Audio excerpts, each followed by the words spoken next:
These poets are amazing. A campfire smoke blending into a night sky, amazing. Front row, amazing. Mosh pit, amazing. Dancing with someone you actually love, amazing. Greetings, ladies and gentlemen of the YouTube. I'm Joe Atticus Inch, and welcome to this week's episode of Poet Love. Today, we look again at that wonderful area known as, what is it, Mario? Detroit! And look at one of its most talented writers, Airea Dee Matthews. Now, quick bio on Dee. Originally from Trenton, New Jersey, she now resides in, again, Mario? Detroit! I miss that man. Yes, she now resides in the Detroit, where she has, of course, been on Slam Team's final stages, including winning second at the Women of the World Poetry Slam back in 2011. And, of course, she's also highly educated. She graduated from the University of Pennsylvania in 1994, the University of Michigan back with her master's in 2013. Besides that, she's also a Zell Postgraduate Poetry Fellow at the University of Michigan, the creative facilitator and executive board member of the Prison Creative Arts Project based out of the University of Michigan, and has produced the performance DVD Venus Disrobed. When she doesn't do all these busy things, she's also a mother. One of our lovely mothers of the poetry community. Now here's the thing about Dee that's hard for this episode, and why this episode might be a little bit short. While trying to do my research, I found out, actually, that Dee doesn't have a website like most poets that I've done on this show has.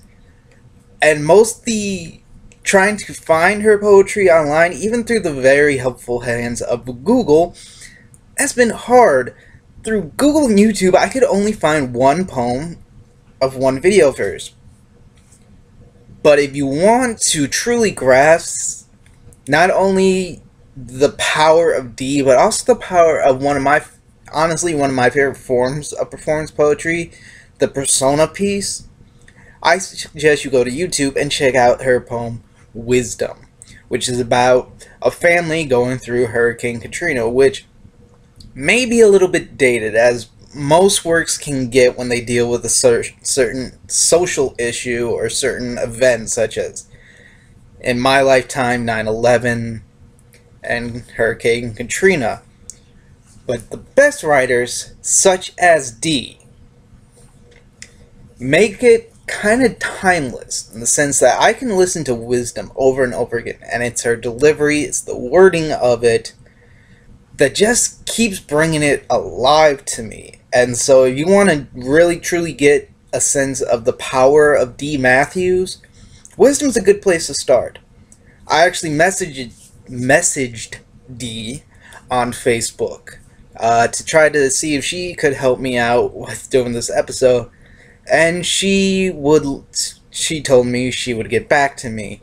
So look for a follow-up later once I get the information I need. Now that's out of the way, let's talk about my personal interactions with Dee. Dee is one of the most sweetest women I've ever met. And I know that has to come from being a mother. One of the things I've learned is the sweeter the woman is, the more likely that she is a mother in this poetry community. Her work, as I keep saying, is just powerful. She no matter what she does, she delivers it. Unfortunately, the only times that I've had minor interactions with Dee, not minor, though it feels like that it's strange. Dee is one of those people in the poetry community who I really don't feel like I've spent that much time with, or even seen that much. There was, of course, Women of the World, and last time I saw her was when she was doing a feature down here in Columbus. But even after that first I might have saw her at a Rust Belt too. That might have been it too. But I remember getting my picture taken with Dee because I highly believe one day my mind is truly gonna go, and so I try to get pictures with everyone that I truly respect and a lot of my friends, so that when my mind goes, I can look through these yellowing photographs at a better time, and think about what a wonderful person that must have been. And Dee is one of those people. But when she was so warm, because I was nervous, because like I said, I didn't feel like I really had that much interaction with Dee. And so to just ask for this picture was a little bit hard. It was a little bit difficult for me, trying to get out of my comfort zone. But she was so warm, she was so welcoming, she apparently knew me, which, my mind's not very good to begin with, so that she probably did.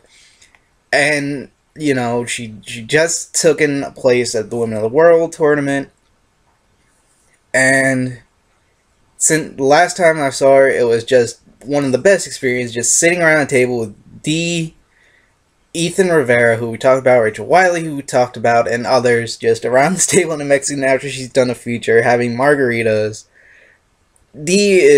She's smart, she's fun, she's caring, and